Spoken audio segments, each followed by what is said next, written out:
consider it a great privilege to stand here on this day. It's very humbling to think of those that have come before us and have given their lives for our country.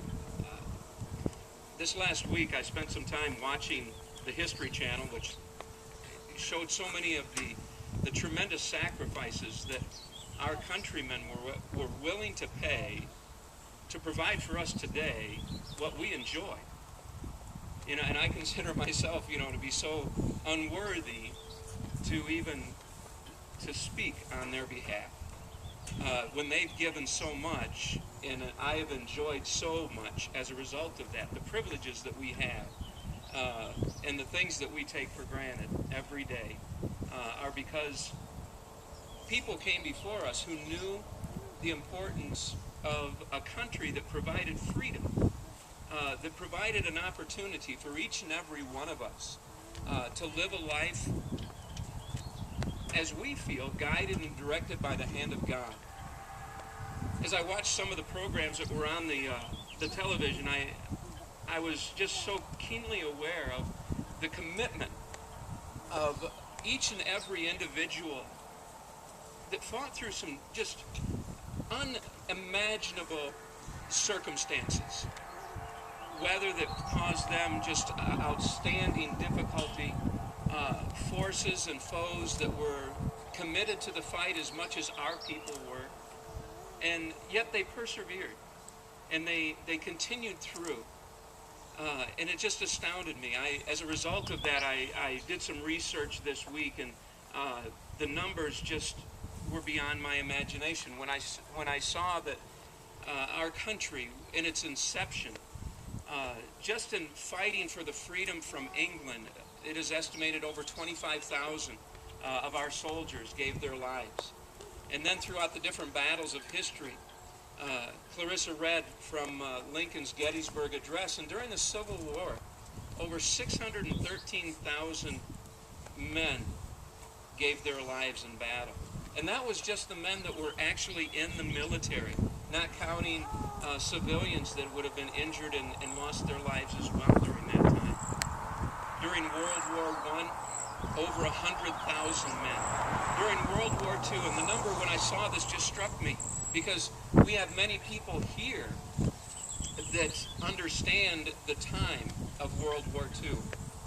And over 400,000 men gave their lives for our country during World War II. And I thought about that.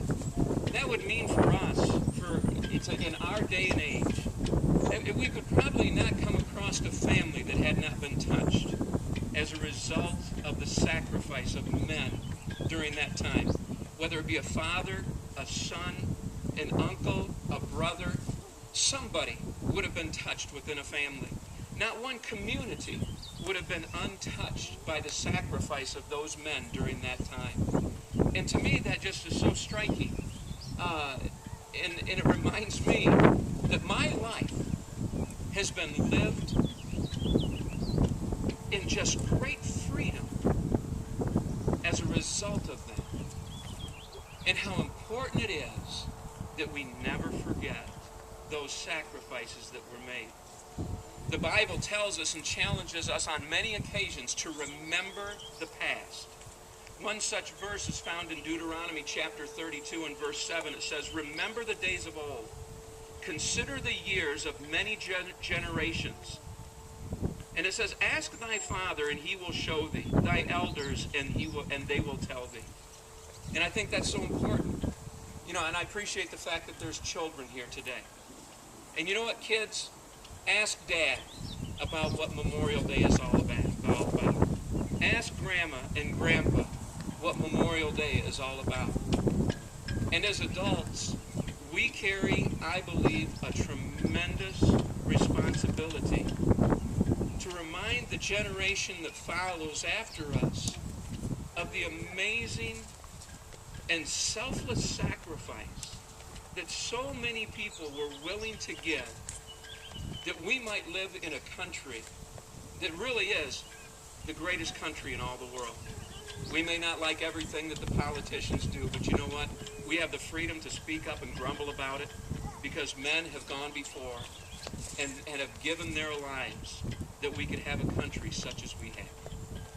Let's never forget the amazing sacrifice that was given, but also be reminded that it was by God's grace that he preserved our country. And in just so many times, it was the hand of God in the hearts and lives of our leaders, of directors, to send the right people at the right time, to the right place, to be prepared to fight the battle.